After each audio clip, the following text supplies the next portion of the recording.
Welcome to the Collaborative Rabbit Hole Podcast. I'm Luke. And I'm Brandon. We're two cousins who enjoy asking the deep questions of life, with topics ranging from faith and theology to history, philosophy, culture, and humor. But we explore every rabbit hole along the way and drive each other deeper and deeper down.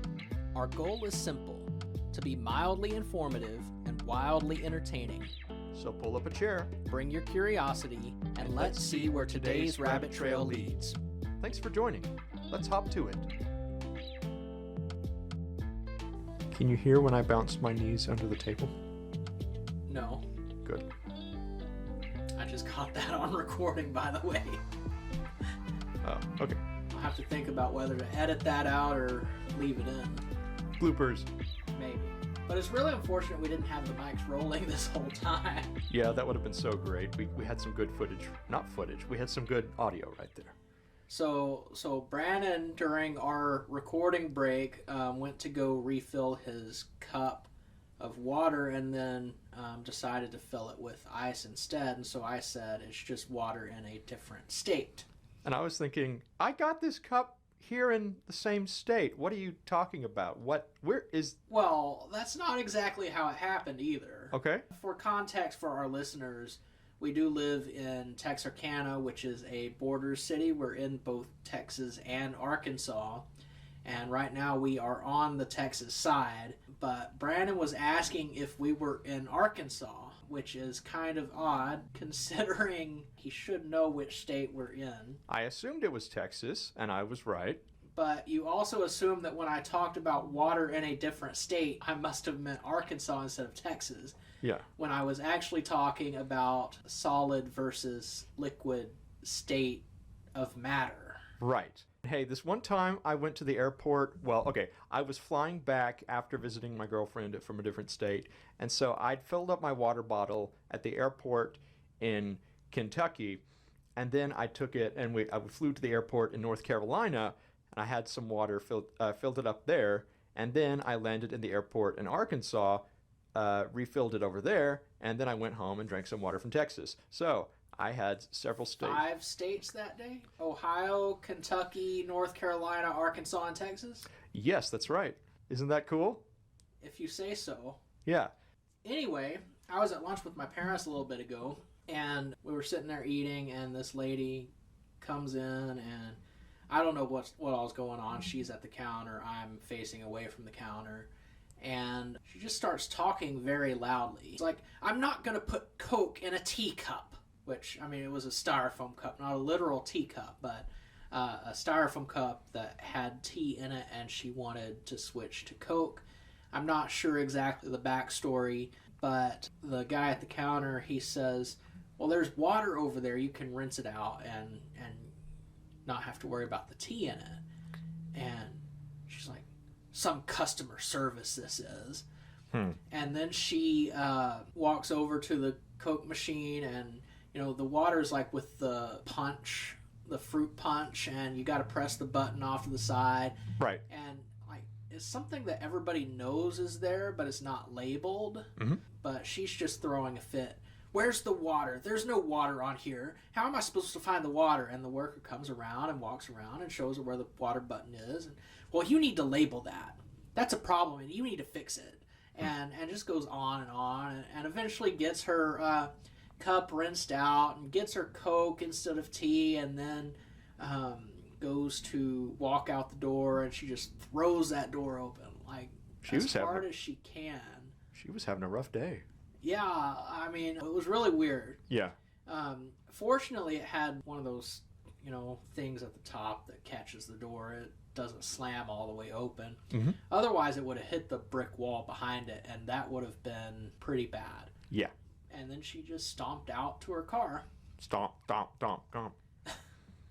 But I asked my parents, you know, why she wanted to switch. Because I had kind of thought that she'd been eating there and had been drinking tea and wanted to switch to Coke. But no, she had come in from the drive-thru apparently. They'd given her the wrong drink in the drive-thru.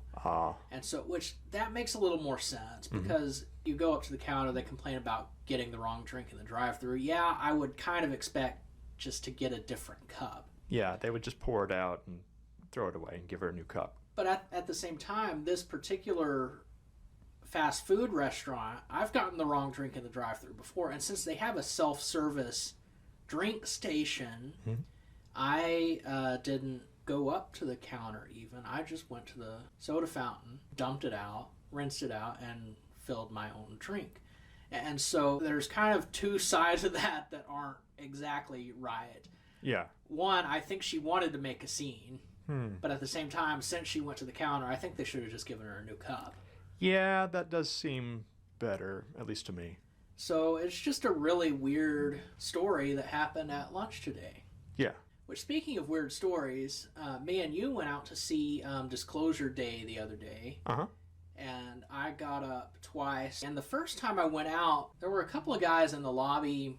One walked into the bathroom right in front of me, and one was sitting on the bench in the hallway right outside the bathrooms. And I just had this really kind of off feeling about them. Mm-hmm. And I had almost even come back into the theater and told you that I wasn't feeling good. Maybe we should leave. Because, like this feeling was so strong. Like, they were making me really nervous. And I can't put my finger on any specific thing they were doing. Like they weren't acting suspicious or looking around oddly or anything? Right. It was just weird, and the way they were there and didn't really seem like they were supposed to be there. Uh-huh. Like they had a popcorn and a drink, but they were just kind of sitting there and not going into a movie or anything. And so that was kind of odd. And then they were, I guess, dressed kind of weird maybe, but especially for like the summertime. Mm-hmm. So whatever attempts they'd made to blend in weren't working. Right. Yeah. I mean, if they were even trying to blend in. I just had this off feeling that night. Yeah. And as I was leaving the bathroom to go back to our theater, they got behind me. And they stopped at the ticket stand, show their tickets to the girl there, and as I was turning into our theater, before I walked in the door, I looked back down the hallway just to make sure they weren't following me or watching me, and they weren't there. I didn't see where they went. Yeah. And so I went back in the theater, told myself this is just my anxiety talking. I have no basis to think anything's wrong, and we go on with the movie. Yeah. And then later I got up and went to the bathroom again, and as I was coming out of the bathroom that time, there was an employee asking a few people who were standing around if everything was okay. And they're explaining to her that there's this guy who was chasing a 16-year-old girl or something. And then as I'm walking past this, there's another customer running up with another employee explaining that this guy had been hiding behind the girl's chair in the theater, and so there was this big commotion over that. Which I don't even know if it was the same two guys. Yeah. They were still in the lobby, just hanging out, and this was like over an hour later, and they're just standing around in the lobby, which is still really off. Yeah. They sure weren't going to the arcade. Yeah. But at this point, I'm more worried about the commotion than that. I kind of assume that it might have been those two guys causing the trouble, but I have no idea, really. But then after the movie was over, we came back out, and you were asking me about it, and I wanted to wait until we got outside to talk about it. Yeah. And then we walk out the front door, and there's 3 cops off to our left, 3 police cars. There's some people lined up on the sidewalk. Yeah. And I told you so. I told you something was going on. Indeed. And then as I was actually pulling out of the parking lot, there were actually 2 more patrol cars pulling into the parking lot. Yeah. And so it seems like a pretty big deal that must have involved several more people than just 2 guys. They may have been involved too. Yeah. But that was just a really weird situation, and not the kind of thing you would expect to see at the movies on a Thursday night. Definitely. And yeah, like I don't remember, like when we walked out, I guess I remember things a little bit differently, because like I remember at least having the police cars there, and I thought I saw like 2 or 3 girls or young women just sitting on the curb next to the car, and one of the officers was talking with them, but it could be that I'm misremembering it as well, and I didn't pick up all the details that you picked up as well. Yeah, I mean, I wasn't paying that much attention. I didn't want to look directly at anybody, Don't be suspicious. and so I didn't pay too much attention. I thought it was for guys on the ground. Yeah. But I mean, I guess it's possible they had some of the girls in one spot, keeping them safe, waiting on parents to show up to pick them up, and while the guys were in trouble in another spot. I don't know. Yeah. We may not have even been looking at the exact same place. This is one of the reasons that in bank robberies they tell you, okay, after the event has happened, don't talk to anybody. The officers are going to get each of your stories to get different details or the same details from you. And if you talk about what happens before, like, the officers get to you, then you'll change your story and things might not turn out the same way. Yeah, and then even like the psychology of eyewitness testimony, you don't expect everybody to have all the same details. Right. Like, different people will all see a different color shirt and different height, and they won't get all the things correct, but that's actually a sign of a more accurate description of the event. Huh. Because when everybody has all the details lined up exactly, They've agreed on they've it. probably rehearsed it and agreed on it and written it out beforehand. It is more scripted than actual memory. Right. I mean, they might get the same color shirt, but a lot of those more minor seeming details Mm-hmm. aren't going to match up. Yeah. And so the different perspectives actually play a role in verifying the testimony. Indeed. Which actually, and this is not where we were planning to go today, but this is perfect for our podcast concept. Time for a rabbit hole. But, I mean, I'm a Bible scholar, Mm-hmm. and so I think of, like, the 4 gospel accounts. I was thinking of that. So we've got 4 different gospel accounts written by different people, different perspectives, different times, and people wonder, why they supposedly contradict each other. Yeah. And, well, that's not necessarily what's happening. You've got 4 writers, each writing from their own perspective. You've got Matthew, who is a Jew. He was an apostle. He was a tax collector prior to becoming an apostle. You've got Mark, who was a Jew. Actually, wasn't Mark half Jew, half Gentile? That might have been I thought it was a different John Mark or something. John Mark is Mark. Oh. I mean, I thought, was he the one that went with the Apostle Paul at one point on the missionary journey, but then he opted out and he left? Yes. Because I thought that was different than the apostle who followed Jesus. Like, I thought Matthew, Mark, and John were the 3 apostles. Were they not? Mark was not an apostle. Oh. Yeah. He was not one of the 12, no. Oh. He was a disciple. Actually, fun fact about Mark, though. Uh-huh. Later in Mark, like in the garden when Jesus is arrested and everybody scatters, Uh-huh. there is this young man who tries to run away, and one of the soldiers grabs his robe, and he slips out of the robe and runs away naked. Yeah. He's just described as a young man. This only appears in Mark's account. Mm-hmm. And so a lot of scholars actually theorize that young man was actually John Mark himself, the guy who's writing this account. Huh. So that's interesting to think about. I don't think we have any way to verify that, or I don't think there's any like theological significance to it necessarily, but it is interesting to think about when you read that. Definitely. But yeah, he wasn't one of the apostles. He's just a disciple who followed Jesus. Okay. I didn't realize he was following Jesus at that time. I thought he came around later, like during Paul's time, Paul's missionary work. Well, that's all we can verify. Okay.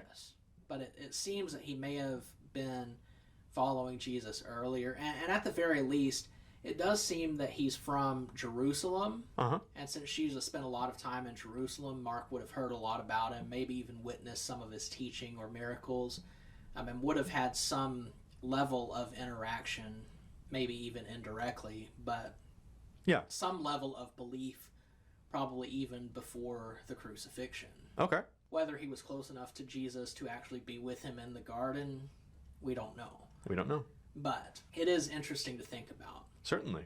But Mark writes primarily to the Gentiles. a Roman audience, probably. He emphasizes Roman faith. Mm-hmm. Like the centurion at the end, when Jesus is crucified, it's a Roman centurion standing next to Jesus that says, surely this man was the Son of God. Yeah. And so that was a Roman official that had that faith. And then we get to Luke, also a Gentile audience. He kind of has a Gentile name, but that doesn't necessarily mean he's a Gentile himself. Like he might have been one of the Hellenistic Jews, perhaps? Right. He could have still been a Jew. We don't really know. He was a physician, which is more of a Gentile type profession. But at the same time, we had Matthew, who was clearly a Jew, working as a tax collector in a Gentile profession. Yeah. And so that doesn't necessarily mean anything. But he was writing to the Gentiles, and he focuses a lot on Jesus caring for the poor and for the underdog, the sick, various people that everyone else would overlook. Yeah. And that's a big emphasis that he has. Jesus is here for all people, not just for the Jews, not just for the wealthy, not just for those who have it all together. He's here for everybody else too. Yeah. And especially for them, even. And then we've got John, who wrote his gospel account even later in the first century. He's addressing kind of the rise of Gnosticism, which is kind of a way of bringing in a lot of Greek philosophical beliefs to the church. Yeah. And that brings up a lot of contradictions with teachings about Jesus. And so he's kind of addressing those and showing that Jesus is the Jewish Messiah who's been prophesied all along. He's writing primarily to a Jewish audience, but his really works for both groups of people. But he connects it back to the name of God in Exodus 3 when God revealed himself to Moses in the burning bush. Moses was like, who do I say is talking to me right now? Right. And God said, I am. I am is talking to you. Mm-hmm. And so the Gospel of John alludes back to that by bringing up all of these I am statements that Jesus made. Yeah. Like, I am the way, the truth, and the life. I am the door for the sheep. Jesus makes 7 of these statements. I am blank. Yeah. And even in John chapter 8, before Abraham was, I am. Mm-hmm. And then John also uses 7 signs, miracles that Jesus performed to kind of verify these statements, these claims that Jesus is making about being I am. Yeah. And so each of the 4 authors comes from a different perspective. They're each trying to prove a different point. They're writing to a different audience. They each have their own different backgrounds. And so it makes a lot of sense that they're not going to write everything exactly the same. Yeah. They're And different especially people.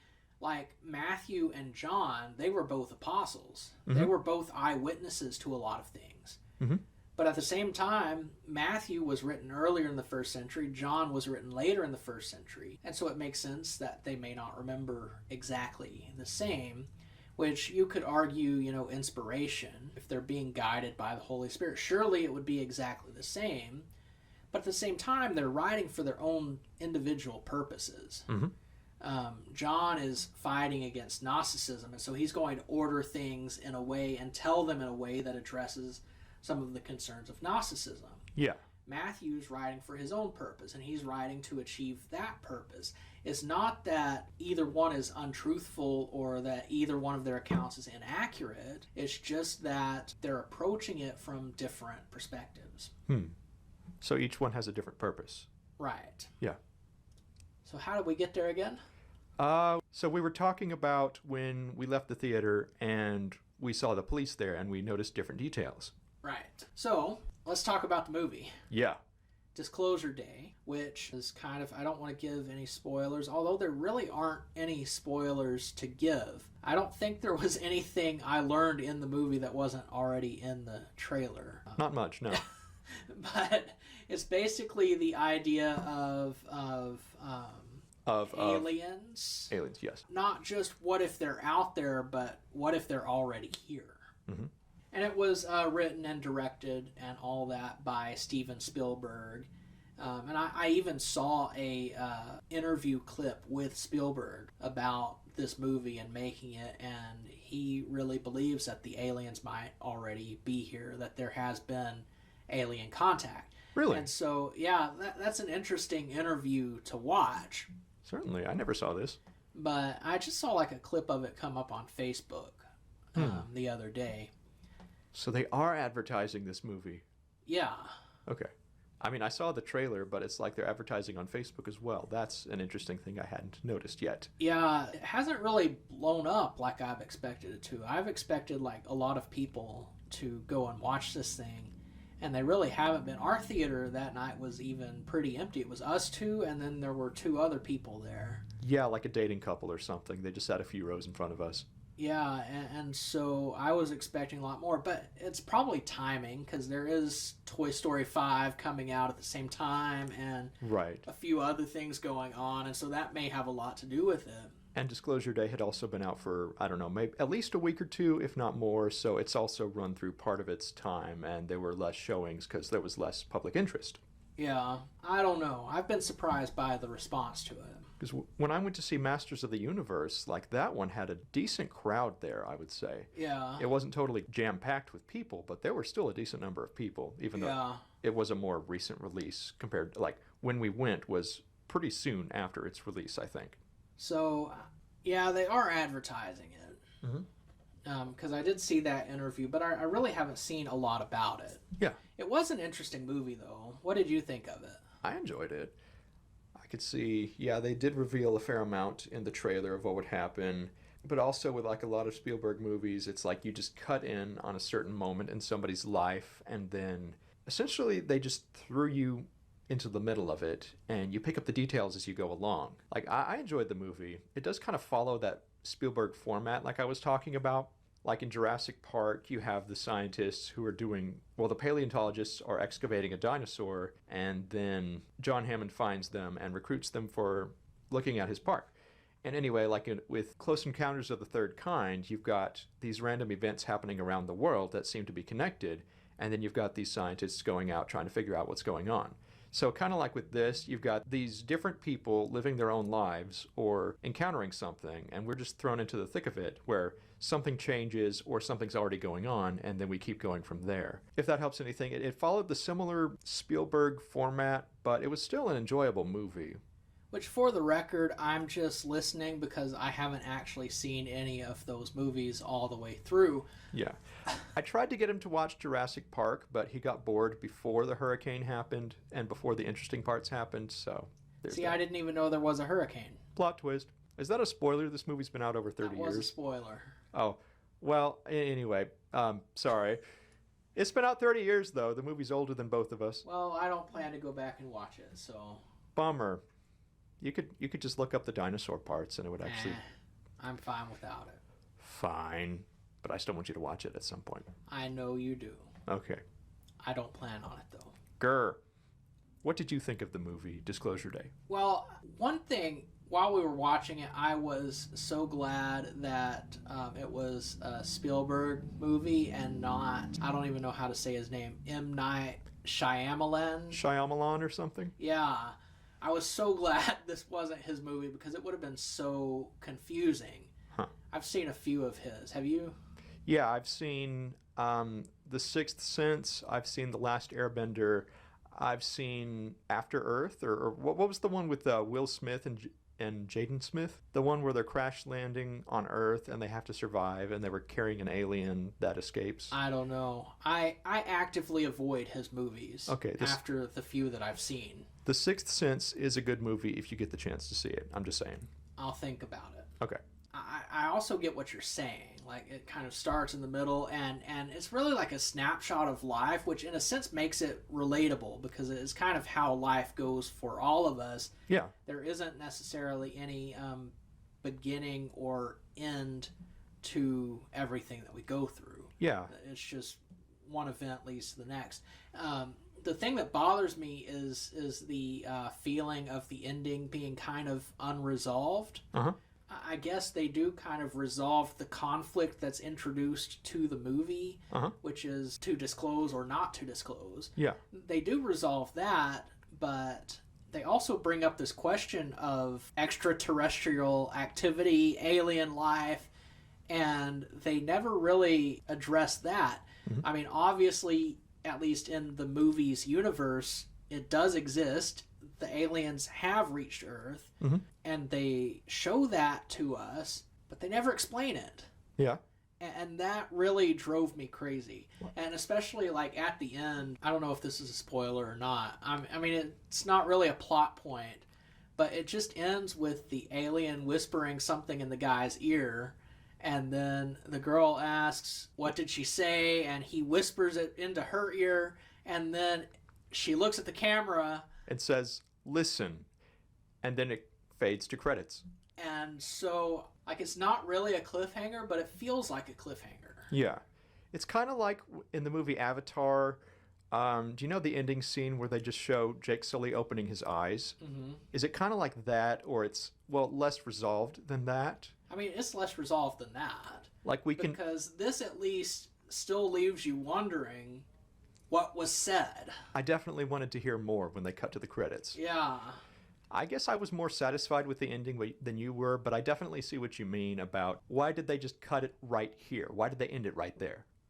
I mean, I don't tolerate ambiguity very well. I guess I tolerated a little more than you. But I guess that leads us to the question. I think that was actually probably intentional. Uh-huh. Because it's designed to make you ask questions. Like, was there some great alien wisdom on saving the planet or something? What were they going to say like that? Well, I think it just is designed to raise more questions and answers to make you think about, Mm-hmm.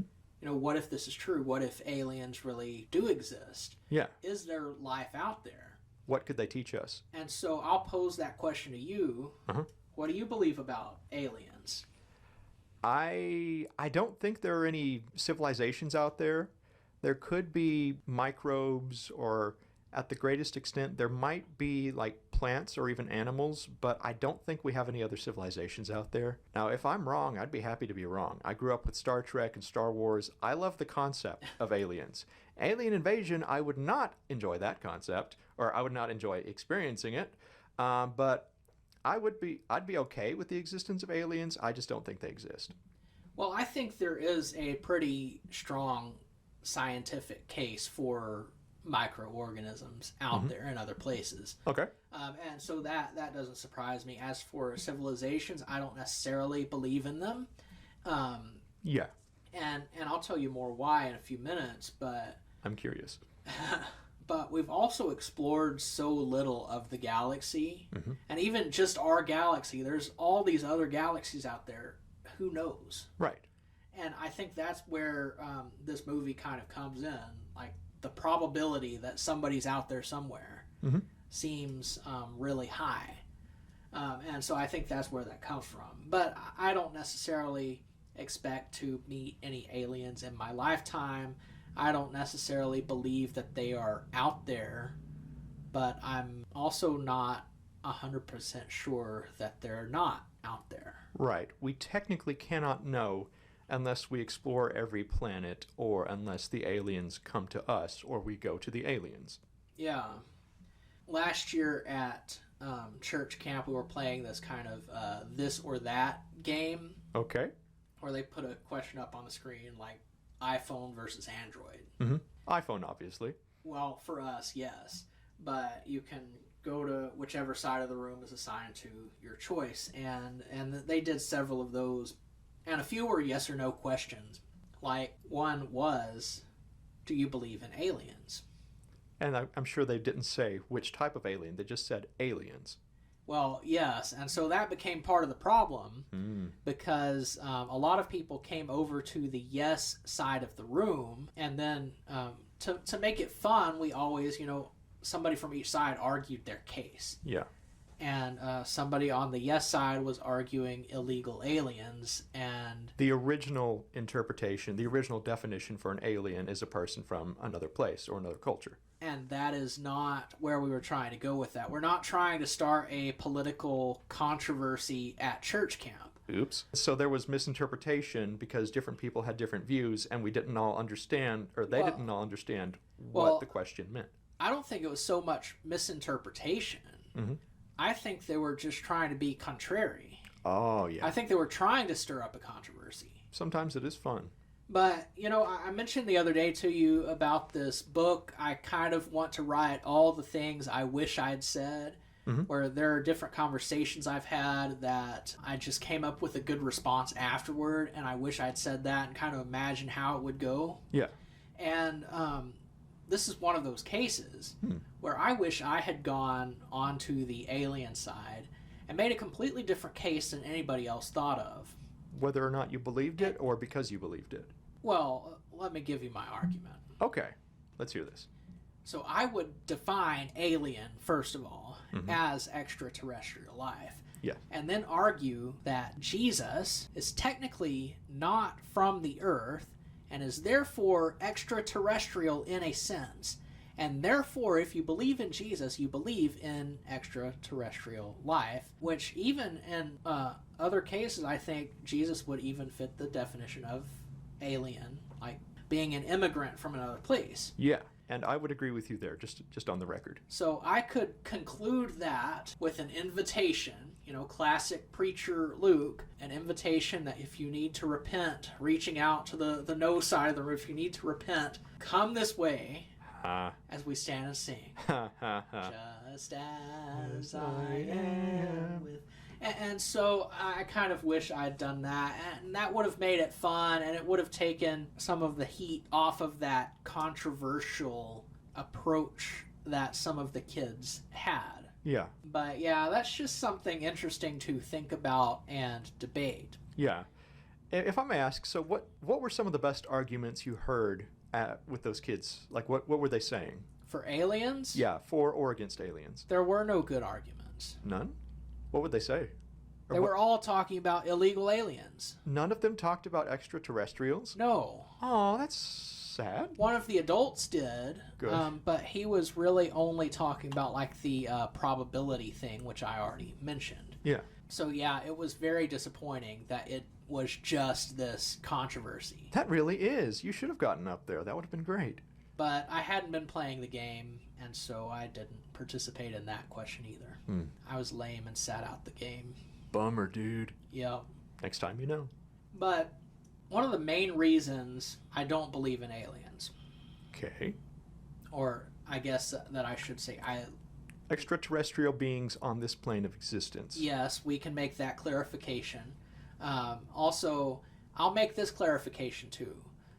I used the term illegal aliens a few minutes ago to describe what the kids were saying. I do not use that term personally. Okay. Because of all the implications of the word alien. I use the word immigrant. Yeah, it's taken on some negative connotations in the past several years. Yeah, and it really almost, I don't know if vilifies is the right word, but it just makes them seem even more different than they really are. Yeah. And there is a fear there, and I think that fear leads to a lot of other negative emotions. Hate. Oh, sorry, keep going. Trying to think of my words. Okay. But it can lead to hate. It can lead to a lot of other dangerous behavior even. And I think that's actually one of the points of the movie. Yeah. Because they do show like some mistreatment of aliens. Yeah. And we see that in our history with people. Like we just become afraid of people who are different from us, and we start mistreating them in different ways. Yeah. And so we see that, like especially with the Holocaust, and then even in our own American history, with segregation and treating people of other colors differently. Yeah. And so that's one of the dangers, I think, with using the word alien to describe a person. Yeah. Even though there may be an older sense of the word in which that may be accurate. Languages change and evolve over time. Yeah, and I think it just kind of furthers that division and fear and not being very accepting of differences. Yeah. Like when we use the term like illegal alien or illegal immigrant, I guess with the term illegal, that brings on the connotation of, oh, they broke the law. That automatically makes them criminals. Oh, they might be dangerous, or they're not law-abiding. They don't follow the rules. Something like that. Like it carries some baggage with it. Yeah, and so I really lean even more toward the undocumented immigrant. How controversial! And it's not even like that I'm trying to be politically correct. Yeah. It's that I want a accurate view of this person. Treating them as a person. Right, and not just as a criminal. Technically, did they break the law by entering the country without permission? Technically, yes. But there are different crimes. But technically, have you broken the law by speeding? I have, yeah. We all do it. We wouldn't necessarily call ourselves illegal Citizens. Whatever over that. Yeah. And so I think it just kind of furthers that negative connotation.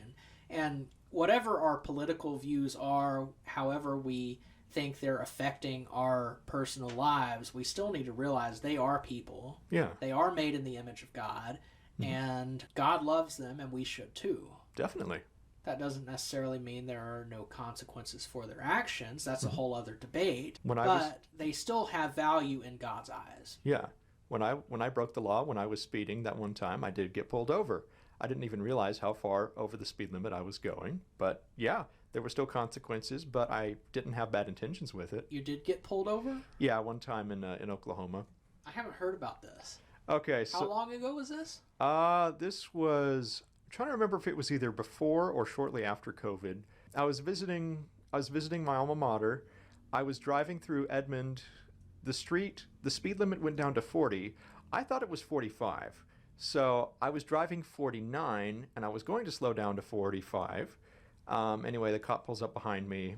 Eventually, we find a place to pull over. He told me I was going 49, and I was like, oh, I'm sorry. I thought it was 45. Anyway, he let me off with a warning, thankfully. But yeah, I wasn't fully aware of the rules in that circumstance, and I broke the rules.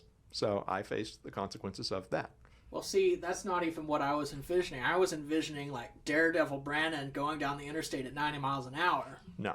49 on a 40, not as bad as I was kind of picturing. Oh, yeah, no. Yeah, that's still fascinating. There was a time when, let's say, so a relative had a work laptop that they brought home on the holidays. And when she got to the airport, she discovered, oh no, I don't have this laptop. I really need it. And so I happened to be awake, like I wasn't taking a nap or I'd finished a nap or whatever. I think I just got home. Like, hey, can you get this laptop to us as fast as you can? So I drove from New Boston to Texarkana. I did speed during that trip, but yeah, I got the laptop. Intentionally, I was speeding a little over, and I got the laptop to her before the flight left, so... See, you're not the kind of person I would expect to speed at all. Surprise! Like, you didn't notice, I can kind of understand that, but I am surprised to hear that you intentionally did it. But also, knowing your parents, I get the pressure they can put on you sometimes. That's fair. And if you'd gotten pulled over for that, with that pressure... It would have sucked. Well, but you could have even made them pay your ticket for you. Maybe. Hey, I need to get this to the airport ASAP. It has important information, stuff like that. Yeah, that's a interesting situation. Yeah, and generally, like if I'm late to places, I'm willing to go within 5 miles of the speed limit. Like I try not to go over 5 miles of the speed limit. So there is that detail as well. Yeah, I generally will set my cruise control about 3 over. Mm-hmm. And that usually works pretty well. Yeah. I still slow down when I see a cop, though. I had a roommate in college who got pulled over. They noted he did slow down when he saw the cop, and that's when they got him. They told him if he hadn't slowed down, they wouldn't have pulled him over. So it's like if you do see a cop and you happen to be going fast, just keep going the same speed limit, or you might turn off cruise control. Like, don't hit the brakes. That's the big thing. Don't look suspicious if you happen to be speeding in front of a cop. Interesting. Just act natural. Don't be suspicious. I mean, I'll usually I won't like hit the brakes. I'll just hit the cruise button down a couple. Yeah, just let it slow down gradually on its own. Don't draw attention to yourself by slamming on the brakes with the brake lights coming on. Good to know. Yep. And I'm sure that will be useful for a lot of our listeners too. Definitely. You know, I got pulled over once. I had been to, I'll tell you in the order that I figured it out, I guess, instead of... There's an order? Well, there's the chronological order of events, and then the order that I figured out how it all happened. Okay. I'll tell you in the order I figured out how it all happened. Okay. So I had been at the mall working one night doing my tutoring sessions. Working 9 to 5. And it had been daylight when I got there. It was dark when I was leaving. It was actually the day after the time changed. And so it was suddenly getting dark an hour earlier. Yeah. And I went like just across the street from the mall to a grocery store that was closing, and they had everything on sale. And so I just drove across the street and went to see what I could get, and it turns out there was like nothing left on the shelves at this point. I think I got a package of American cheese, and that was all they really had that I wanted. Completely empty store. And then I left the grocery store, turned out of the store, and was about to go to a fast food restaurant to pick up my supper for the evening, and I didn't even make it a block from the grocery store. I got pulled over. Wow. Because my headlights were off. Mm. And it really caught me off guard because I thought they were on automatic. And I hadn't been able to notice because I was in a parking lot where it's well lit, where I don't necessarily need my lights. I'm not using my lights to see. And I just drive straight across the street into another parking lot where there's lights. And so I didn't even notice yet because I had literally just turned out of the grocery store parking lot. Yeah. And I told the officer, I thought they were on automatic, and then I looked down, and sure enough, they're not. Mm-hmm. Well, I realized that earlier that same day, I had gone to get my oil changed, and so they had turned on in the garage. Yeah. And the workers there, I guess, turned them off. The shame. And so that's why they weren't on automatic. Oh, no. And so I think that, combined with the well-lit parking lots I was in, combined with the fact that the time had just changed the day before, all led to this whole accident that I didn't have my lights on. The universe was plotting against you. Yep, exactly. But that was just a warning as well, and not a big deal. Yeah. But, that's the only time I've been pulled over. Good. It's a better excuse and reason to be pulled over than speeding, though. I have been pulled over because my brake light was out before. I've been pulled over more than you realize, Luke. How many times? Okay. The first time was for unsafely changing lanes. The second time was the speeding. Third and fourth time having brake lights out. Okay. And I think the last one was here in Texarkana. So there's 5 times? 4 or 5. Interesting. Although I will say your brake lights go out a lot. And I'll call you and warn you about it like as soon as I see it. Yep. And then it still takes you a long time to actually get it fixed. Though this past time, I bought a pair of brake lights for the time before last, and I still had one of them in my car, and so I was able to change it relatively quickly this time. But you're right, I do normally take a while to actually get the lights bought and get it replaced. And that's why you get pulled over for it. More than once, apparently. That was because I didn't know about it. I didn't know about it either time the officers pulled me over. When I know about it and I'm eventually going to get it fixed, or I do get it fixed, I haven't been pulled over. It's when I don't know about it, that's when I get in trouble. If you say so. Sure, I say so. But let's get back to our main conversation because we're actually running out of time, and I do want to finish that, actually. Bonus episode! Oh, it could be, but I'm not sure we have enough for another. Actually... Aliens Part 2? Yeah. Let's do that. Sure. So we'll stop there for now and leave you with that fascinating discussion of fast food incidences, Disclosure Day. Do aliens really exist? We will continue next time. Should you hit the brakes when the cops are behind you or watching you? And I will just group all of that under traffic violations. Yes. That's been an interesting discussion. Oh, and I forgot about all the theology, too. Yeah. Eyewitness testimony, the gospel accounts. Great conversation. Definitely. But we will pick up with the Aliens Part 2 or some other creative title we can think of on our next episode.